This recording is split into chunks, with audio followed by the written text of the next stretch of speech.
nuestra alma es diferente. A nuestra alma no se le puede dar cualquier tipo de comida, porque el alma también se enferma. Y a veces hay gente en la iglesia que no levantan cabeza, ¿me explico? Gente que siempre están decaídos, están tristes, oras por ellos, escuchan los mensajes, pero que no terminan como de arrancar, yo digo, ¿no? Y es que a veces no se dan cuenta ni ellos que tienen el alma enferma. Y a veces dice, ¿por qué me viene a mí de repente esa tristeza cuando yo estaba bien la semana pasada? ¿O por qué me pasa a mí esta cosa o aquella otra? Y es que uno tiene que ir al manual, a la escritura, y pedirle al Señor olfato y discernimiento espiritual. Y el Señor te va a mostrar probablemente qué es lo que está pasando en tu vida. Que a lo mejor llevas años con esa enfermedad espiritual, esa enfermedad del alma, y tú ni siquiera te has dado cuenta. ¿Saben que un día el Señor Jesucristo entró a predicar a una sinagoga? Las sinagogas no son como así, como tenemos el culto nosotros, donde están todos juntos, ¿no? Las mujeres, los hombres, los niños, las niñas. No, las sinagogas nunca han sido así, ni en el pasado ni ahora. Las sinagogas son para la reunión principal para los hombres, solamente los varones. Y los niños que han hecho bar mitzvah, que han hecho una ceremonia que pasan de niño a hombre, a partir de los 12 años y están con sus papás. Y las mamás y las niñas, ¿dónde están? Aparte, o en el balcón arriba, detrás de una pared, detrás de unas cortinas. Hoy en el culto lo pueden ver, pero no pueden estar juntos, hombres y mujeres. Aunque fueran marido y mujer, no pueden estar juntos.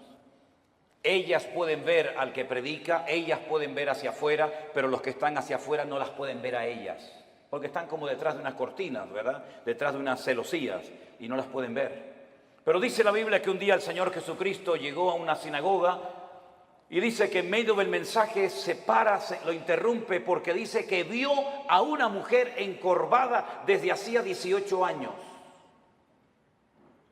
Repito, de adentro hacia afuera se podía ver, pero del púlpito, de la plataforma, allá nadie podía ver a las mujeres. Pero él la vio, porque lo que el hombre no ve, Dios lo sabe y lo conoce perfectamente. Y da igual dónde te escondas, da igual dónde vivas, da igual dónde estés, el Señor sabe dónde estás y cómo estás. Hizo algo que rompió todas las estructuras religiosas de cualquier sinagoga del mundo. Le dice a la mujer, ven, y la pone delante de todos los hombres. Y seguramente habrán dicho, ¿qué está haciendo este hombre? Esto es un pecado, esto es una falta de respeto, esto es una falta de reverencia. ¿Qué está haciendo este hombre? Poner en medio de nosotros a una mujer. Y dice la Biblia que esta mujer no se podía enderezar. Estaba totalmente curvada su columna vertebral. Y dice que llevaba en esa condición lamentable 18 años de su vida. No se perdió un culto, no se perdió una reunión en 18 años, pero siempre estaba igual o peor. Y esa historia solamente está en el Evangelio de Lucas. Marcos no habló de ella, ni Mateo, ni Juan, pero Lucas sí. Y Lucas dice la Biblia que era médico. Y Lucas la observó, a Lucas le contaron los síntomas que tenía y él llegó a la conclusión de que de ninguna manera esta mujer nunca se iba a enderezar. Ahora, el problema aparentemente era un problema físico, pero sin embargo la Escritura dice que tenía espíritu de enfermedad y por eso no se podía enderezar. Fíjese la preposición, las preposiciones son muy importantes, hermano, muy importantes. Como cuando el Señor le dijo a Moisés, desde hasta será tu territorio, pero no te salgas de ahí porque no te voy a dar nada. Pero desde aquí hasta allí todo será tuyo. Las preposiciones en la Biblia son tremendamente importantes. Y por eso dice la Biblia que de ninguna manera se podía enderezar, porque era una persona que estaba que tenía espíritu de, no dice un espíritu, sino espíritu de. ¿Y cuál es la diferencia entre tener un espíritu o tener espíritu de enfermedad? Bueno, tener un espíritu significa tener un demonio, ¿sí o no? Tener un espíritu significa tener una presencia demoníaca en tu cuerpo, y entonces cuando una persona tiene eso, las evidencias son muy distintas, amigo. No es lo mismo tratar con un esquizofrénico, no es lo mismo tratar con una persona, digamos, poseída, que con una persona, por ejemplo, que le dan ataques epilépticos, aunque a veces a endemoniados le pasan esas cosas, pero la sintomatología, la patología de la persona es completamente diferente. Y es una lástima cuando a un endemoniado se lo trata como a un loco, o a un loco se lo trata como un endemoniado, que es muchas veces lo que pasa en las congregaciones. No, él está endemoniado. No, no está endemoniado. Tiene un problema psicológico, problema mental. Por eso hay que orar mucho y pedir sabiduría y discernimiento al Señor para saber ayudar a cada persona según su verdadera necesidad y no lo que a mí me parece que tiene. Porque le puede hacer muchísimo daño a una persona, ¿verdad?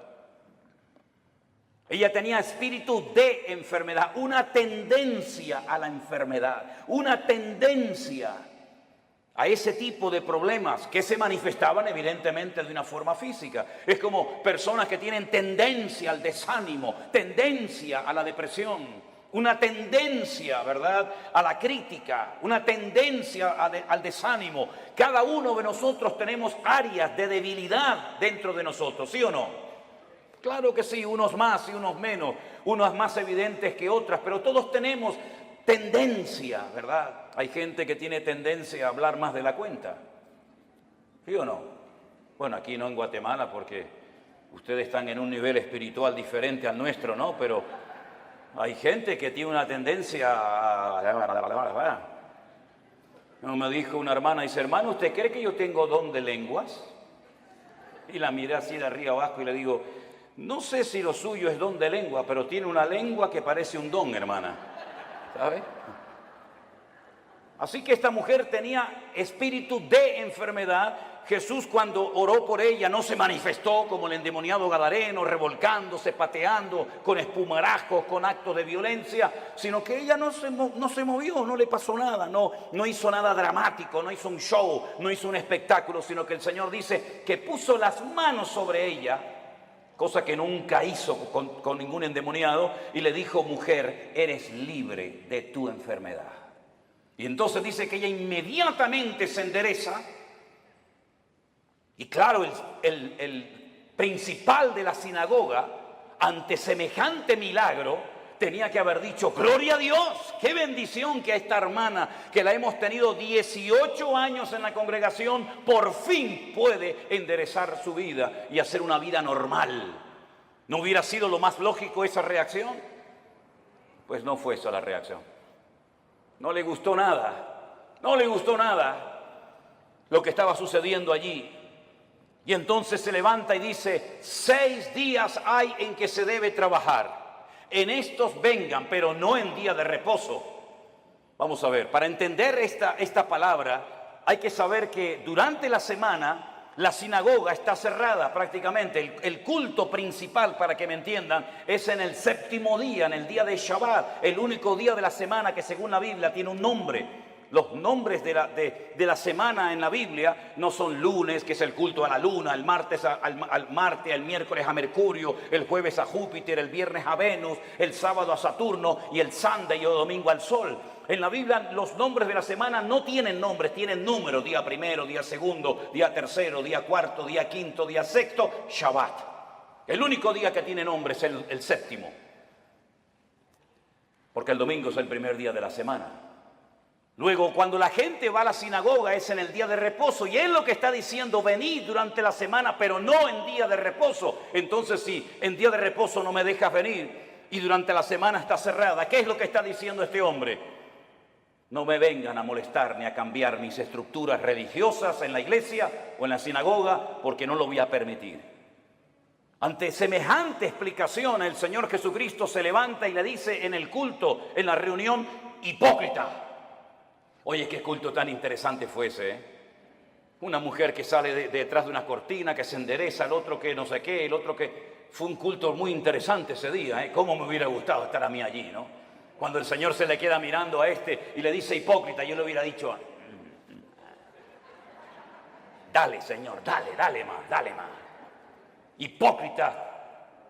No se levantan ustedes en día de reposo, que según ustedes no se puede hacer esto, ni esto, ni esto, ni aquello, ni aquí, ni para allá, y desatan su buey del pesebre y lo llevan a beber y luego lo traen otra vez. Y a esta hija de Abraham que Satanás la tenía atada, la tenía ahí oprimida, no se le debía de desatar en el día de reposo. No dijo liberar, dijo desatar, que es diferente.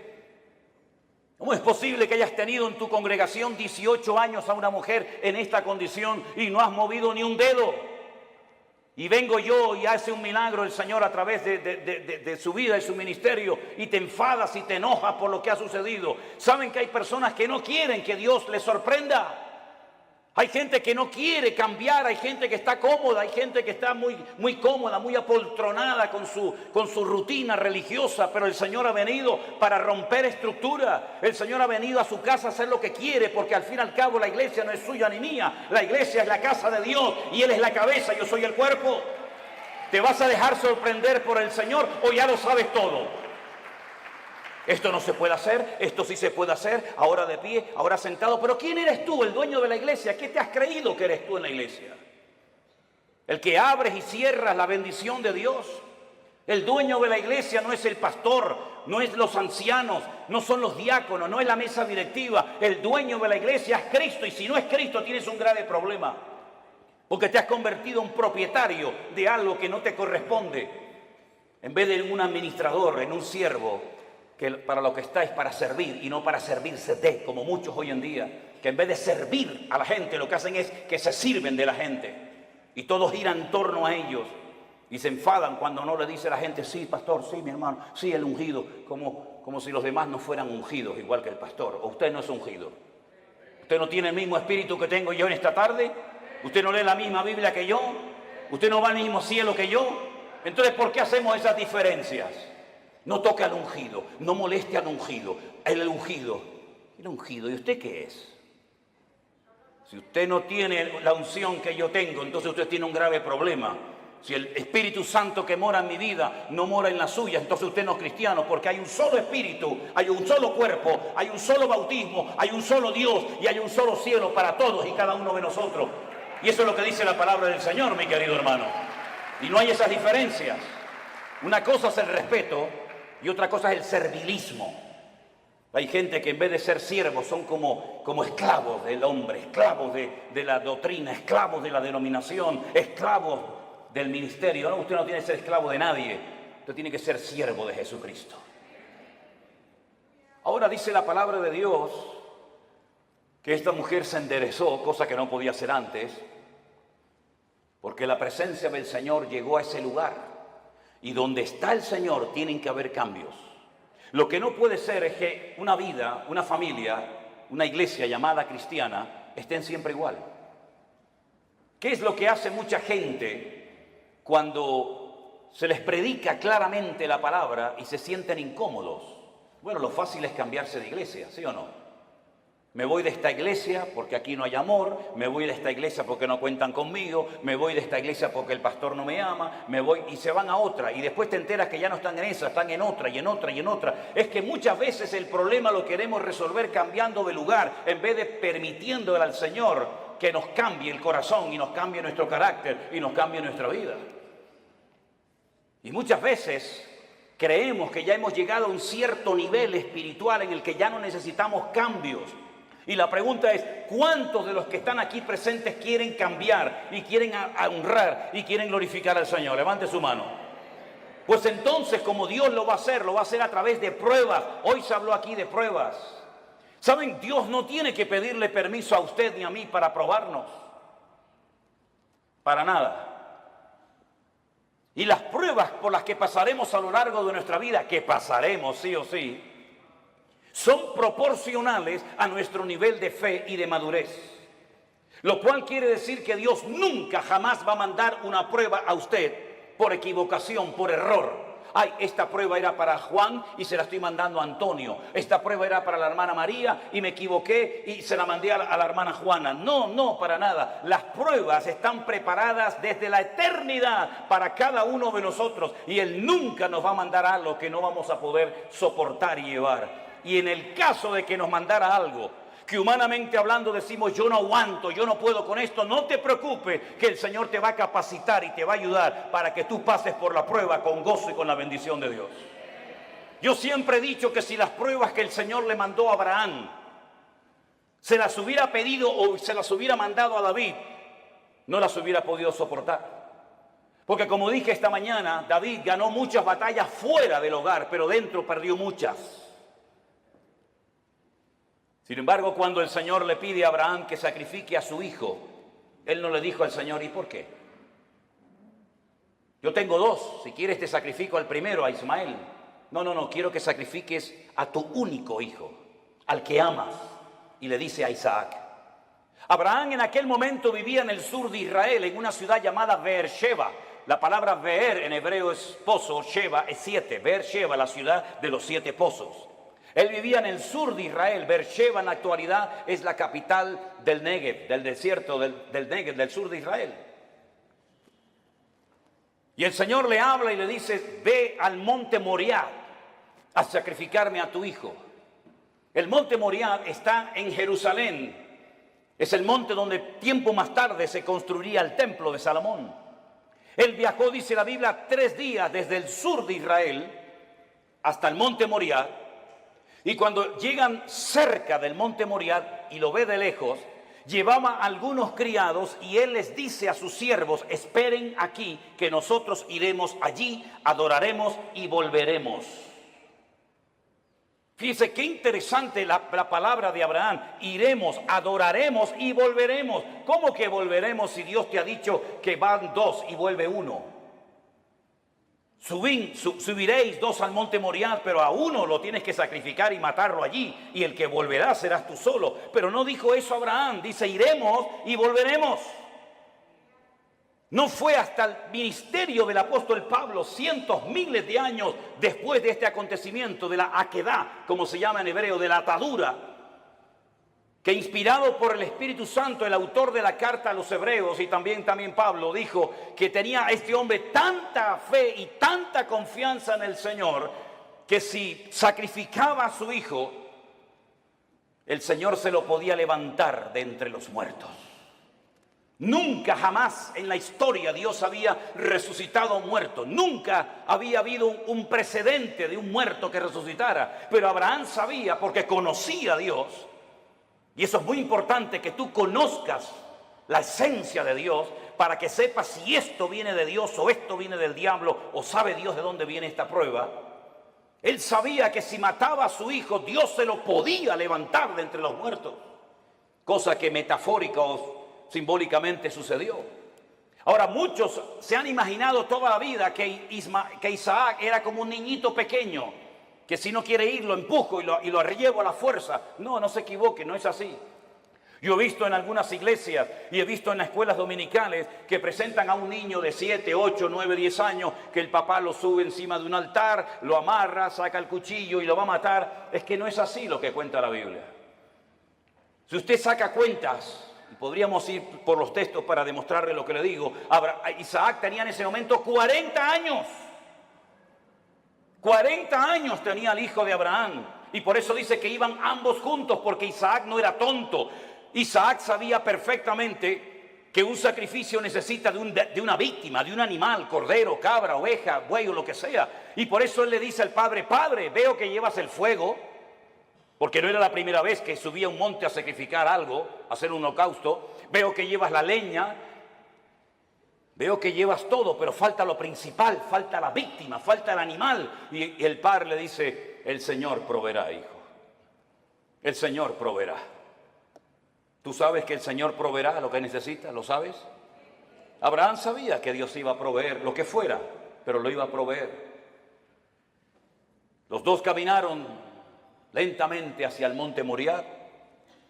Isaac se somete a la voluntad del padre porque entiende que la víctima en ese caso, en ese día, va a ser él. Se deja amarrar, se pone encima del holocausto, porque la palabra que aparece en el texto original en hebreo no es que lo matara, sino que lo matara y lo quemara. Lo matara y lo quemara. Imagínate la prueba tremenda. E Isaac se somete.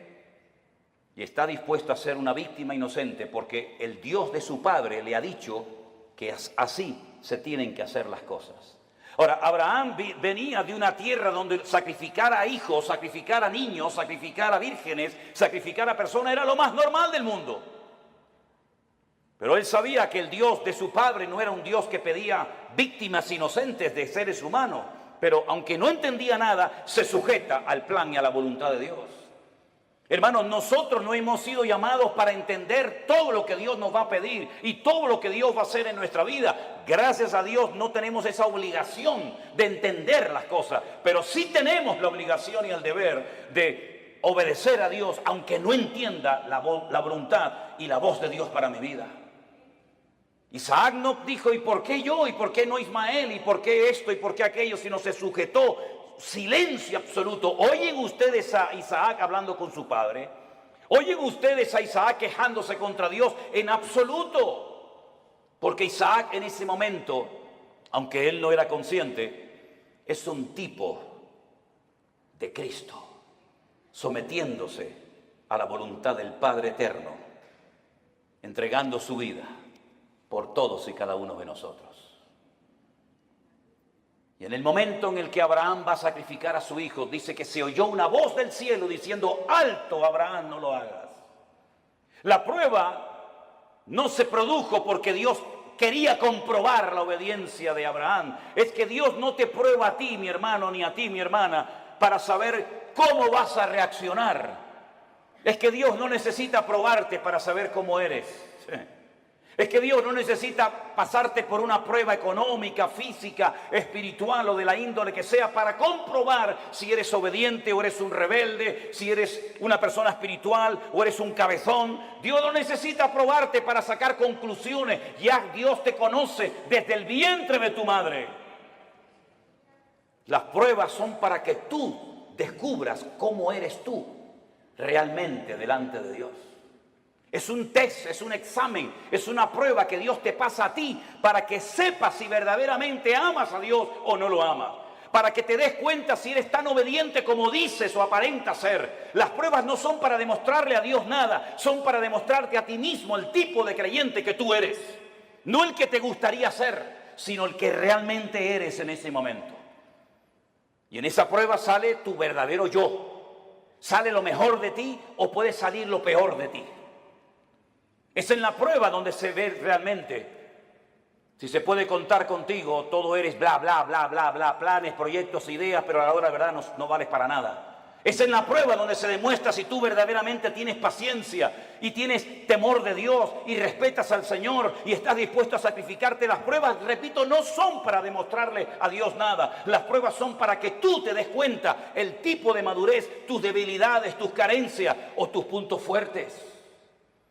Y es interesante notar que no fue necesario que Abraham sacrificara a Isaac, porque quedó bien claro para todo el mundo allí presente y para las futuras generaciones que Abraham era un hombre que amaba a Dios. Fíjense qué interesante que Abraham nunca leyó la Biblia. Abraham nunca leyó los Proverbios. Abraham nunca supo nada del Apocalipsis. Abraham nunca tuvo un pastor. Abraham nunca habló en lenguas. Abraham nunca, jamás asistió a ninguna congregación. Pero entonces, ¿cómo tenía tanto conocimiento de Dios sin pastor, sin iglesia, sin escuela bíblica, sin iglesia virtual, sin nada? ¿Cómo llegó a conocer tanto ese hombre a Dios? Porque Abraham se terminó dando a conocer como el amigo de Dios. ¿Y por qué fue amigo de Dios? Porque Jesús tiempo más tarde dijo, ¿queréis ser mis amigos? Pues haced todo lo que yo os mando. Esos son los amigos verdaderos de Dios. Aquellos hombres y mujeres que aunque no entienden lo que está pasando, ni cuánto va a durar la prueba, son capaces de someterse a la voluntad de Dios sin entenderlo todo, pero que conocen a Dios por la comunión y por la relación que tienen con Él. ¿Cuántos dicen amén? Lo mismo le pasó a José. José nunca fue a ninguna iglesia.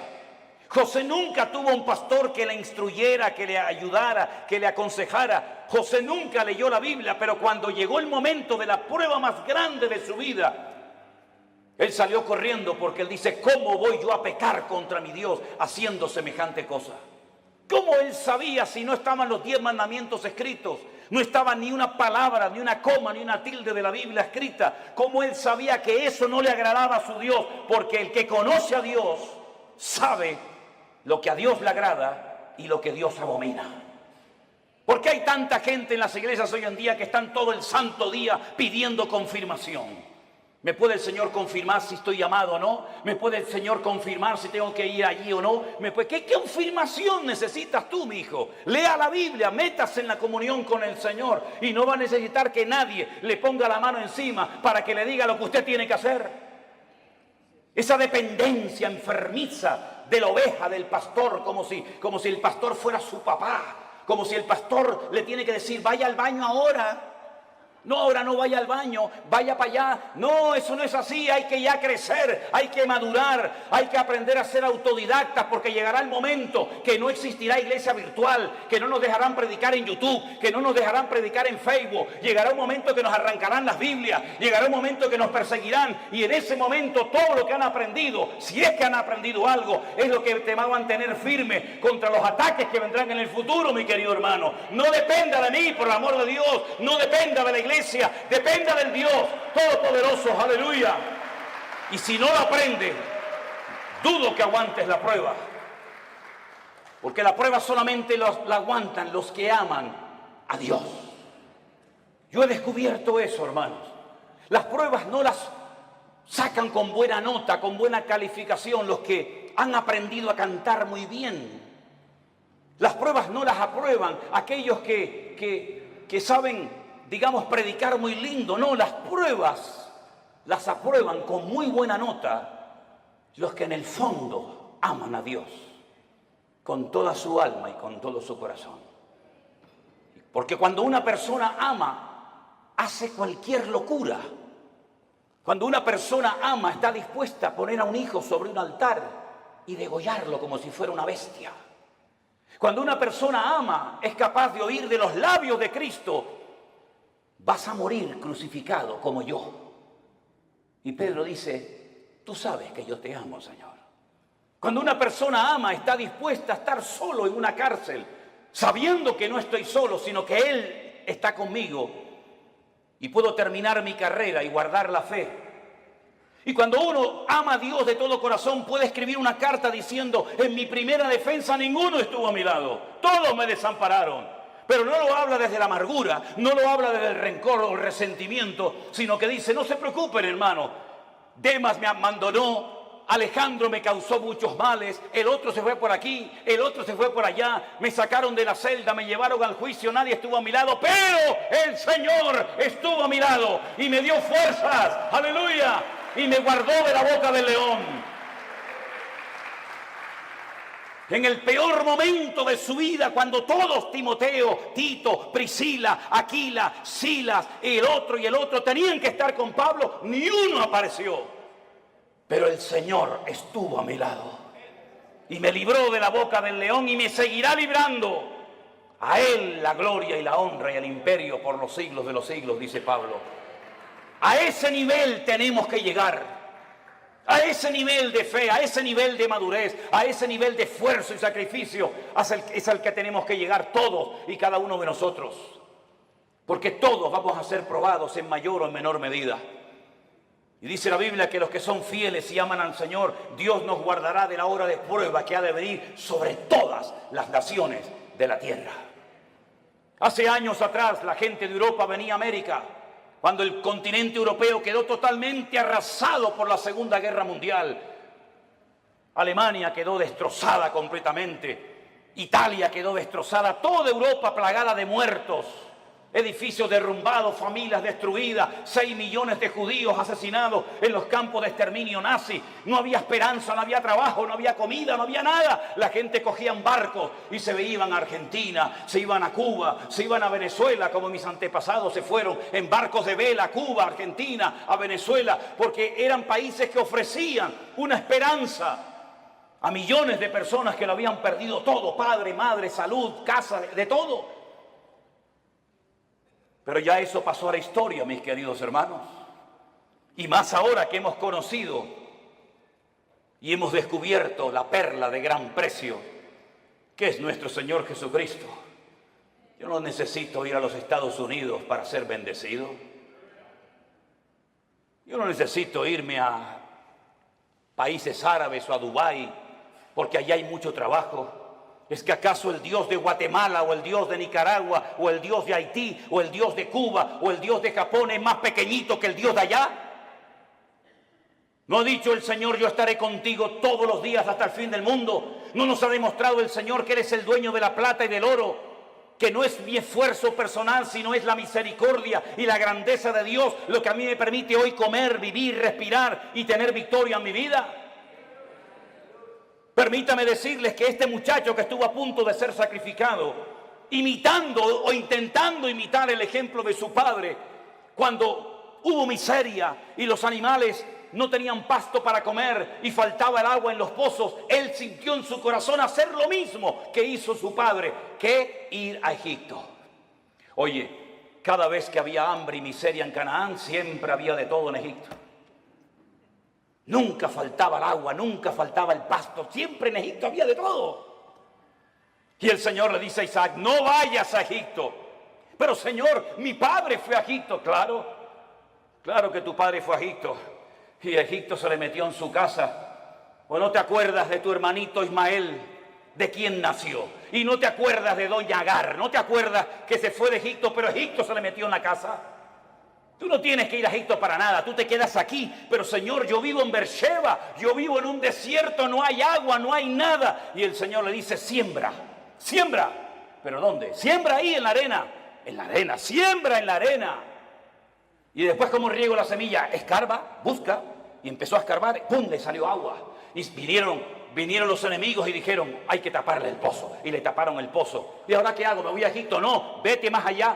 Siembra más allá y busca agua. Y encontraba agua en todos los lados. El agua estaba debajo, solamente había que buscarla. Y dice que ese año sembró y cosechó a 100 por 1 en el desierto sin agua. Y al final vinieron los enemigos, los que le echaban tierra y piedras a sus pozos, a hacer un pacto con él, a pedirle perdón y a decir, se nota que Dios está contigo. Eso es lo que el mundo necesita ver en nosotros los cristianos. Que nuestra dependencia no está del dólar, nuestra dependencia no está de los países del norte. Nosotros dependemos del Rey de Reyes y Señor de los Señores. Y el Señor está contigo como poderoso gigante. ¡Alabado sea Dios! ¡Aleluya!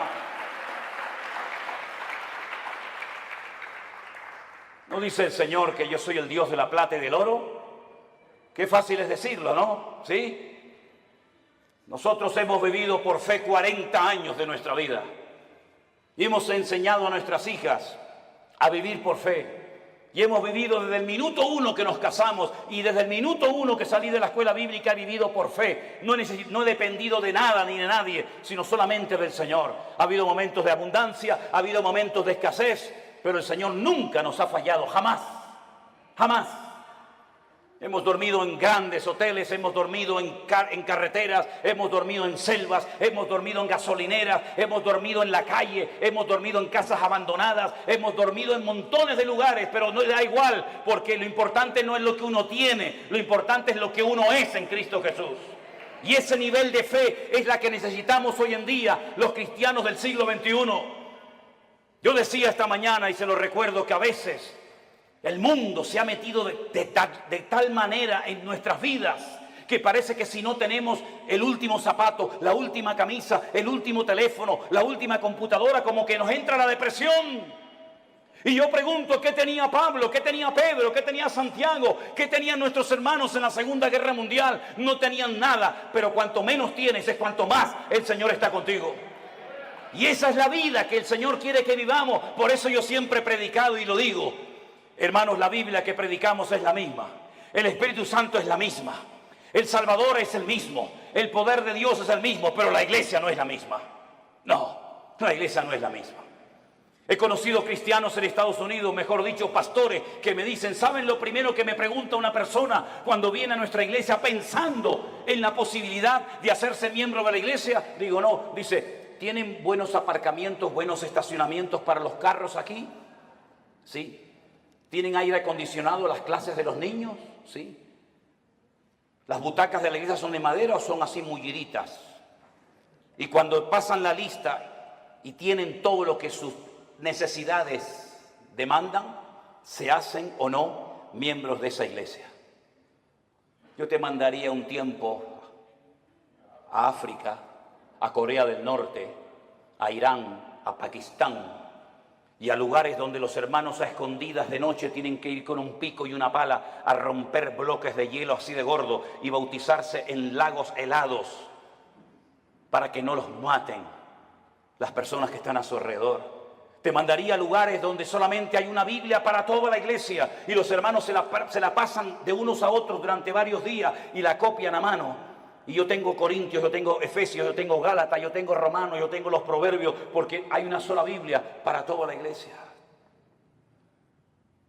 Cuando estábamos en Kenia y nos enfermábamos y lo primero que pensamos era en ir al médico, los de allí nos decían, no hace falta. ¿Cómo que no? Dice, no, vamos a orar. Vamos a orar, porque sabían que tal vez no tenían dinero para medicinas, pero tenían a su alcance el poder de Dios. Nos hemos hecho tan burgueses espiritualmente hablando, que si se retrasa la comida 10 minutos ya nos ponemos nerviosos. Nos ponemos tan nerviosos cuando faltan determinadas cosas y después algunos me dicen, no, yo quiero servir al Señor. Me vino uno una vez a la iglesia y me dice, yo quiero servir al Señor. Y estaba de pie, yo estaba poniendo la moqueta en la iglesia con un señor ya muy mayor. Y le digo, ¿y por qué no te agachas y me ayudas a poner la moqueta de la iglesia? Y me dice, es que yo soy cantante, yo soy músico. Digo, tú eres un idiota. No, que cantante y músico. Los cantantes y los músicos no trabajan. La Biblia dice que el que no quiere trabajar, que no coma, es decir, que se muera de hambre. Eso dice la Biblia, ¿eh? No quiere trabajar, no coma. Y el que no come ya sabe lo que le pasa. No trabajaba el Señor. Dice, yo trabajo y hago la obra del que me envió. En otras palabras, mis queridos hermanos, la iglesia tiene que despertar y darnos cuenta de que si la iglesia sigue viviendo como ha vivido en estos últimos 30, 40, 50 años, por eso la iglesia entró en una decadencia. Por eso el mundo se metió en la iglesia. Por eso la gente ha salido herida. Por eso la gente ha comido veneno y comida caducada en las congregaciones. ¿Por qué? Porque nos hemos agarrado a cosas y hemos convertido la iglesia en el campo cuando la Biblia dice que el campo es el mundo, no la iglesia. Y por eso para algunos la iglesia virtual era una locura. Porque necesitan el púlpito, necesitan la banca, necesitan tocar. Y el Señor nos ha enseñado que sin púlpito, sin banca, sin nada, el Señor ha alimentado y bendecido a su pueblo en todas las naciones de la tierra. Por eso yo les animo a todos y a cada uno de ustedes que no tengamos una amnesia, sino que recordemos todo lo que el Señor nos ha venido enseñando y mostrando día a día. Estos testimonios de gente cambiada, estos testimonios de gente sanada, testimonios de familias restauradas, todo esto lo ha hecho el Señor sin necesidad de que una persona sea la estrella y el protagonista. La obra la ha hecho el Señor nuestro Dios, al cual le damos a Él siempre toda la gloria y toda la honra. Aleluya. Así que mi querido hermano, Dios sí que nos guardará de las pruebas, claro que sí. Pero nuestro nivel de madurez tiene que ser elevado. Me sorprendió mucho cuando fuimos a la cárcel el otro día. Los pastores, sí, pastores que están allí también cumpliendo condena, privados de libertad, pero saben que ese es el momento y el lugar donde tienen que estar atendiendo y ministrando a otras personas. Cada uno de nosotros tenemos un lugar en el cuerpo de Cristo. Yo sé cuál es el mío y cuál no es el mío. Pero yo quiero que usted cierre sus ojos en esta tarde y a partir de hoy se proponga seriamente decirle al Señor cuál es mi sitio y cuál no es mi sitio. ¿Qué tengo que hacer y qué no tengo que hacer? ¿Qué tengo y qué no tengo? Pedro le dijo a aquel paralítico, no tengo. No esperes de mí plata y oro porque no tengo, pero lo que tengo te lo voy a dar. La Biblia dice que antes de que una persona sea usada, primeramente tiene que ser probada. Nadie puede ser usado en el reino si no es probado. Dígale al Señor, enséñame a gozarme en las pruebas. Descubre mi corazón para que realmente me dé cuenta si verdaderamente yo te amo o no te amo tanto. Hemos visto que el Señor nos ha bendecido, nos ha prosperado, nos ha usado. Pero todavía queda mucho camino por recorrer, hermanos. Muchas almas, muchos países que visitar, muchos lugares donde ir. Y si somos fieles y obedientes al llamado de Dios, Dios seguirá guiando nuestros pasos y fortaleciendo nuestras vidas. Señor, te damos gracias en esta tarde por este día de victoria, de bendición que hemos pasado juntos, Señor. Gracias por los hermanos que se han bautizado. Gracias por los testimonios que hemos oído. Gracias por el tiempo que hemos podido pasar juntos en armonía. Pero sabemos que estos solamente son unos pocos días, que la vida realmente está allá afuera esperándonos. Yo te ruego, Señor, Dios del cielo y de la tierra, que traigas madurez a nuestros corazones y a nuestras vidas. Que estemos dispuestos a ser probados y a gozarnos en las pruebas. Bendito sea tu nombre, Señor. Busque a alguien en este momento y ore con él junto, por favor. Busque a alguien, sea esposo, sea su marido, sus hijos, un hermano que no conoce de nada, da igual. En estas reuniones, en estos encuentros que hacemos, se produce algo muy bonito. Y es ver hermanos de la misma ciudad que no se conocían, que aquí en estas reuniones se conocen. Hermanos que no se conocían de nada antes, ahora se hacen amigos y se dan abrazos. En estos lugares le hemos demostrado al mundo que somos capaces de juntarnos con hermanos pentecostales, con hermanos bautistas, con hermanos metodistas, con hermanos de cualquier denominación. Y somos capaces de juntarnos juntos y alabar a Dios y honrar a Dios sin levantar en alto una bandera, sin levantar en alto el nombre de un hombre o de una denominación. Dios está rompiendo barreras, hermanos queridos. Pastores de diferentes iglesias vienen a nuestros encuentros, vienen a nuestras reuniones y juntos alabamos al Señor. Y eso es algo milagroso que nunca se había dado, o por lo menos hace mucho tiempo. Aquí nos juntamos, hermanos.